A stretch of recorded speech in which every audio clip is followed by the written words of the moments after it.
Hello students, पिछली video में मैंने आपको बीमा के महत्व के 3 टॉपिक बताए थे। आज मैं महत्व का चौथा टॉपिक राष्ट्रीय दृष्टि से बीमा का क्या महत्व है उसके बारे में बताऊंगी। इसका पहला पॉइंट है राष्ट्रीय बचत को प्रोत्साहन। बीमा कंपनियां अपने ग्राहकों को से थोड़ी थोड़ी मात्रा में बचत एकत्रित करने पर बल देती है। यानी कि जब हम बीमा करवाते हैं तो क्या होता है, प्रीमियम जमा करानी पड़ती है। तो प्रीमियम जमा कराने के बहाने से व्यक्ति को बचत करनी पड़ती है। इस प्रकार से उसकी बचत की आदत को प्रोत्साहन मिलता है। तो ये इसका लाभ है कि बीमा से राष्ट्रीय बचत को बढ़ावा मिलता है। इसका दूसरा पॉइंट है देश के आर्थिक विकास में सहायक। किसी भी देश का आर्थिक विकास निर्माण कार्य को पूरा करने, सरकार की विभिन्न योजनाओं को गति देने के लिए पर्याप्त मात्रा में वित्तीय साधनों की आवश्यकता होती है। बीमा कंपनियां अपने देश में फैले हुए बीमितों से थोड़ी थोड़ी मात्रा में पैसा इकट्ठा करके और एक विशाल धनराशि इकट्ठी कर लेती है और उस पैसे का उपयोग उद्योग धंधों में जो है वो इन्वेस्ट करती है। जिससे क्या होता है, उद्योगों का विकास होता है। उद्योगों के विकास से देश का भी आर्थिक विकास होता है। इसके संबंध में एक विद्वान है एजल, उन्होंने क्या कहा है कि बीमा कंपनियां कई लोगों की बचतों पर अपना ध्यान केंद्रित करती है और उन्हें अर्थव्यवस्था में विनियोजित करती है। यदि बीमा कंपनियां नहीं होती या इनका अभाव होता तो बचत विनियोग के लिए कभी हमारे पास पैसा जो है इन्वेस्ट करने के लिए उपलब्ध नहीं होता। इस प्रकार देश के आर्थिक विकास में बीमा कंपनियों का बहुत बड़ा योगदान होता है।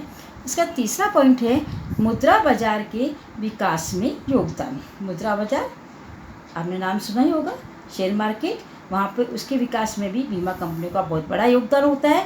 क्योंकि मुद्रा बाजार में अल्पकालीन और दीर्घकालीन प्रतिभूतियों में लेन देन किया जाता है। तो बीमा कंपनियां वहाँ पैसा इन्वेस्ट करती है, शेयर में, ऋण पत्र में वगैरह इन्वेस्ट करती है। जिससे क्या होता है, बैंकों को या अन्य कंपनियों को पैसा मिल जाता है और उनको हेल्प मिलती है प्रकार से। तो मुद्रा बाजार का भी विकास होता है। चौथा पॉइंट है अति जोखिमपूर्ण कार्यों को प्रोत्साहन। देश के चहुमुखी आर्थिक विकास के लिए कई ऐसे जोखिमपूर्ण कार्य भी आवश्यक होते हैं, जैसे भूमि एवं समुद्र से तेल और गैस की खोज करना, दुर्लभ खनिजों की खोज करना, नक्षत्रों की खोज करना, आणविक अनुसंधान करना, रक्षा उपकरण का प्रयोग करना। ऐसे कई ऐसे जोखिम भरे कार्य है। तो ये आर्थिक विकास के लिए भी इसमें भी जो है बीमा का बहुत बड़ा योगदान है। कैसे कि जब हम ये खोज का काम करते हैं ना, तो क्या होता है, जोखिम बहुत ज़्यादा होती है। और हम जो है बीमा अगर करवा लेते हैं तो हमें क्या है कि कभी जोखिम ज़्यादा हो जाए, कुछ नुकसान हो जाए तो उसकी पूर्ति हम बीमा कंपनी से करवा सकते हैं। इस प्रकार से जो अति जोखिमपूर्ण कार्य है उसको में भी बीमा का बहुत बड़ा योगदान होता है। नेक्स्ट पॉइंट है 5 बृहत उद्योग के विकास में योगदान। बड़े बड़े उद्योग हैं, उनके विकास में भी बीमा कंपनियों का बहुत बड़ा योगदान होता है। यानी बड़े उद्योगों में मशीनें वगैरह का भी हम बीमा करवा सकते हैं। और दूसरी बात, एक तो बीमा हम करवाते ही हैं, दूसरी बात है कि बड़े उद्योगों में जैसे अंश और ऋण पत्रों में भी करोड़ों रुपए इन्वेस्ट किए जाते हैं। इस प्रकार से प्रत्यक्ष रूप से जो वित्तीय सहायता भी जो है बड़े उद्योगों को मिल जाती है। जिस प्रकार वित्तीय सहायता मिलने से बृहद उद्योगों का विकास भी संभव होता है। नेक्स्ट पॉइंट है रोजगार अवसरों में वृद्धि।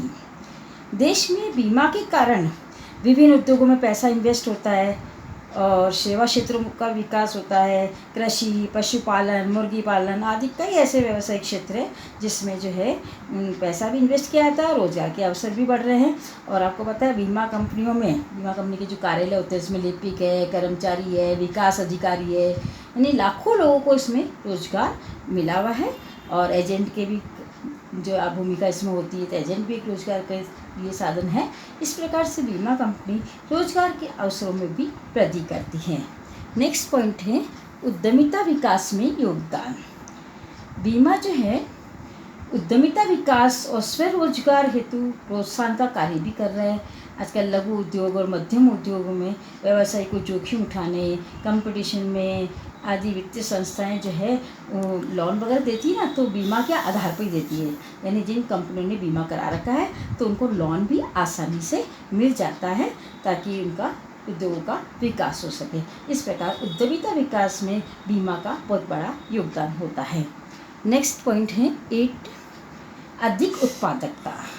यानी हम बीमा करवाते हैं तो क्या होता है कि जोखिम के बारे में हमें चिंता नहीं रहती है, यानी कि बीमा करा रहे तो हमें भय नहीं रहता है कि कभी नुकसान हो जाएगा तो क्या होगा। हम बीमा करा के चिंता से मुक्त हो सकते हैं। तो इस प्रकार से जब व्यक्ति चिंता से मुक्त हो जाता है ना, तो क्या होता है कि उसका ध्यान जो है जोखिमपूर्ण कार्यों में या अधिक काम करने में लगता है। उसे टेंशन तो रहती नहीं है, वो नई नई चुनौतियों का सामना करता है। उसको पता है अगर कुछ हो गया ऐसा तो बीमा कंपनी से उसकी पूर्ति कर दी जाएगी। इस प्रकार से वो अपना ध्यान सारा उत्पादन कार्य में करता है, जिससे क्या होती है, उत्पादकता बढ़ती है। नेक्स्ट पॉइंट है 9, सामाजिक उत्थान कार्यों में योगदान। सामाजिक उत्थान के लिए क्या होता है, गरीबी और आर्थिक असमानता को खत्म करना जरूरी होती है। तो बीमा कंपनियां इस दिशा में बहुत महत्वपूर्ण योगदान दे रही है। जैसे सामाजिक क्षेत्र में असंगठित क्षेत्र होता है, जैसे कृषि, श्रमिक, खाती, लुहार वगैरह आपने सुने होंगे नाम, ये आते हैं असंगठित क्षेत्र में। और अनौपचारिक क्षेत्र में भी कई होते हैं। तो इस जैसे फुटकर व्यापारी है, परिवहन के कार्य में लगे हुए हैं, रिपेयरिंग का काम करने वाले हैं, एलपीजी का काम करने वाले हैं। तो इस प्रकार से आर्थिक रूप से जो पिछड़े गरीब हैं उनको इसमें सम्मिलित किया जाता है।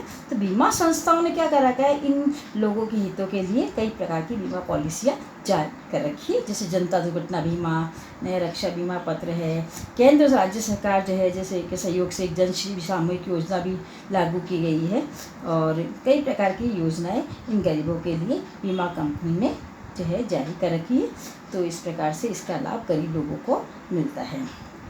तो इस प्रकार से सामाजिक उत्थान के कार्यों में भी बीमा कंपनियों का बड़ा योगदान होता है। नेक्स्ट पॉइंट है 10, विदेशी मुद्रा कोष में योगदान। बीमा कंपनियां अन्य देशों में भी बीमा व्यवसाय करती है। जब बीमा अन्य देशों में किया जाएगा तो हमें प्रीमियम मिलती है, प्रीमियम के रूप में हमें विदेशी मुद्रा मिलती है। अगर विदेशी मुद्रा मिलेगी तो हमारे विदेशी मुद्रा कोष में वृद्धि होगी। तो इस प्रकार से जीवन बीमा निगम, भारतीय जीवन बीमा निगम और साधारण बीमा निगम की चारों कंपनियां विदेशी मुद्रा कोष में भी अपना बड़ा योगदान देती है। नेक्स्ट पॉइंट 11, सतत विकास की संभावना। वर्तमान में कई ऐसे बीमा पत्र विकसित हो गए हैं जो विकास पहलुओं को निरंतर सुरक्षा प्रदान करते हैं। जैसे उदाहरण के लिए लाभ की सुरक्षा का बीमा है। लाभ की सुरक्षा के बीमा के बारे में मैंने आपको बताया था। जब मान लीजिए कोई दुर्घटना घटित हो गई, जैसे आग लग गई, तो आग लगने से क्या होता है, कुछ समय के लिए हमारा कारोबार बंद हो जाता है। तो उस समय कारोबार ही नहीं होगा, उत्पादन ही नहीं होगा, तो लाभ कैसे होगा। तो लाभ का भी बीमा होता है। कई बार पुनः स्थापना बीमा, यानी कि कहने का मतलब है हमारा कोई नुकसान हो गया तो उस संपत्ति का नुकसान हो गया तो उस संपत्ति को वापस स्थापित करने का बीमा। तो ये सारे सब तरह के बीमा करवाए जा सकते हैं, जिससे क्या होता है, कोई भी नुकसान होता है तो उसकी पूर्ति कर दी जाती है। लाभ, जैसे लाभ के नुकसान की, संपत्ति की स्थापना की, कोई भी प्रकार की हो। तो इससे क्या होता है, जो हमारे व्यवसाय का विकास जो है सतत चलता रहता है, यानी रुकता नहीं है। सतत विकास की संभावना में भी बीमा का बहुत बड़ा योगदान होता है। नेक्स्ट पॉइंट है जन कल्याणकारी बीमों में योगदान। बीमा सरकार के अनेक जन कल्याणकारी कार्यों को पूरा करने में भी योगदान देता है। आज सभी देशों में बीमा संस्थाएं अपने कोषों का एक भाग सरकार के कार्य होते हैं, जैसे शिक्षा है, चिकित्सा है, समाज कल्याण, सामाजिक न्याय, संतुलित आर्थिक विकास में भी विनियोजित कर रहे हैं। इस प्रकार से सरकार को भी जन कल्याणकारी कार्य को पूरा करने में सफलता मिलती है। नेक्स्ट पॉइंट 13, संपूर्ण राष्ट्रीय विकास। बीमा से उद्योग के विकास, रोजगार के अवसरों का विकास, बचत, पूंजी निर्माण आदि के कारण जो है देश का आर्थिक विकास भी संभव होता है। नेक्स्ट पॉइंट 14, स्कंद विनिमय केंद्रों के विकास में सहायक। स्कंद विनिमय केंद्र शेयर मार्केट ही है। तो बीमा कंपनी अपना जो बड़ी मात्रा में प्रीमियम इकट्ठा करती है ना, तो उसका एक हिस्सा, यानी जो पैसा उसके पास इकट्ठा होता है उसका एक हिस्सा वो शेयर मार्केट में इन्वेस्ट करती है। इस प्रकार से बीमा कंपनियां अंश और प्रतिभूतियों में क्रय विक्रय से देश के स्कंद बाजार को भी सक्रियता प्रदान करती है, यानी उसको भी चलाने में अपना योगदान देती है। ये 14 पॉइंट थे आपके राष्ट्रीय दृष्टि से बीमा का क्या महत्व है। तो महत्व के आपके चारों टॉपिक पूरे हो गए। अब अगला टॉपिक आता है आपके इसमें सामाजिक सुरक्षा। सामाजिक सुरक्षा, आपने नाम सुना होगा। सामाजिक सुरक्षा से तात्पर्य समाज के लोगों को किसी दुर्घटना, बीमारी, वृद्धावस्था, मृत्यु आदि के समय प्रदान की जाने वाली सुरक्षा से है। आपने ये सब सुना ही होगा कि सरकार के द्वारा कई प्रकार से सामाजिक सुरक्षा के रूप में जो है कई प्रकार की सहायता प्रदान की जाती है। तो सामाजिक सुरक्षाओं में असुरक्षाओं के विरुद्ध सुरक्षा है। तो जैसे हमारे कई ऐसी घटनाएं हो जाती है ना, कोई दुर्घटना हो गई या कोई ऐसी बीमारी आ गई या बुढ़ापे में है या मृत्यु हो गई अचानक, तो उस समय जो हमें सुरक्षा मिलती है उसे हमें सारा सामाजिक सुरक्षा कहते हैं। बीमा के द्वारा ही होती है भी। इसके लिए एक अंतर्राष्ट्रीय श्रम संगठन है सामाजिक, उसका क्या कहना है कि सामाजिक सुरक्षा वह सुरक्षा है जो समाज द्वारा उपयुक्त संस्थाओं के माध्यम से अपने सदस्यों के जीवन में आ सकने वाली कुछ जोखिमों के विरुद्ध प्रदान की जाती है।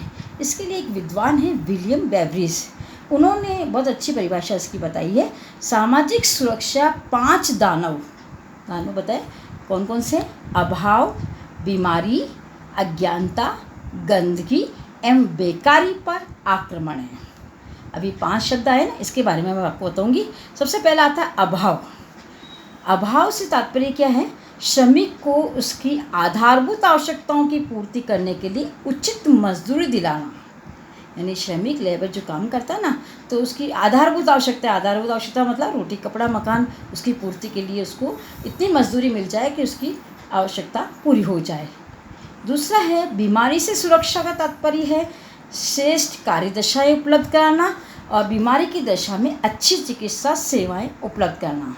श्रेष्ठ कार्यदशा का मतलब जहाँ श्रमिक काम करता है या कर्मचारी काम करता है वहाँ का अच्छा वातावरण हो। अच्छी कार्यदशाओं का मतलब वहाँ का हवा पानी भी सबकी व्यवस्था अच्छी हो ताकि वो सही ढंग से कार्य कर सके।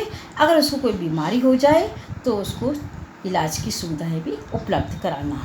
तीसरा है अज्ञानता से सुरक्षा। इसका तात्पर्य है कि समाज के लोगों के लिए शिक्षा की व्यवस्था करना, अच्छी व्यवस्था करना ताकि वो शिक्षित हो। चौथा पॉइंट है इसका गंदगी पर आक्रमण। इसके लिए क्या होता है? नगरों में अनियोजित विकास को रोकने की व्यवस्था की जाती है। अनियोजित विकास का मतलब ये है कि नगरों में कई प्रकार की जो है प्रॉब्लम्स रहती है, तो जिससे क्या होती है गंदगी, आपने सुना होगा प्रदूषण बहुत फैल रहा है। इस प्रकार की जो प्रदूषण वगैरह की है तो उनको रोकने की व्यवस्था से है। गंदगी को रोकना, गंदगी पर आक्रमण करने का मतलब यही होता है।